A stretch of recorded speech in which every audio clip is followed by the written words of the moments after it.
là, 4 prévenus. François-Marie Bagné, évidemment le plus important, qui lui avait été condamné à 3 ans de prison, dont 6 avec sursis, et condamné à restituer aussi beaucoup d'argent, qui, comparé avec son compagnon, et l'avocat, Maître Willem, qui lui aussi avait été condamné à 30 mois de prison, dont 12 avec sursis. Alors on n'en est plus à un rebondissement près dans cette affaire Bettencourt, Jean-Michel, et ce procès en appel, il est marqué notamment par la remise en cause de certains témoins clés. Oui, alors c'est plus du tout le même procès qu'en première instance, parce que Françoise Meyer, notamment la fille de la milliardaire, est sous la menace d'une autre affaire, une affaire bis, une affaire de faux témoignages et de subornation de témoins.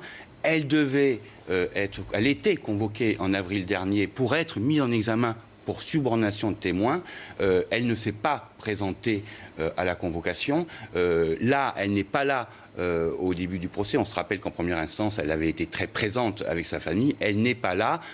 Le juge Roger Leloir, donc dans cette affaire à Paris, la soupçonne d'avoir acheté les témoignages d'employés contre de l'argent. 5 employés qui doivent témoigner au procès, eh bien, ont été mis en examen pour faux témoignages et fausses attestations. Donc évidemment, c'est un peu, si vous voulez, à la face cachée du premier procès, c'est-à-dire l'envers du décor, où on se rend compte que finalement, eh bien, la fille, Françoise Meyer, a sans doute acheté des témoignages. En tout cas, c'est ce que la justice la soupçonne d'avoir effectivement acheté des témoignages.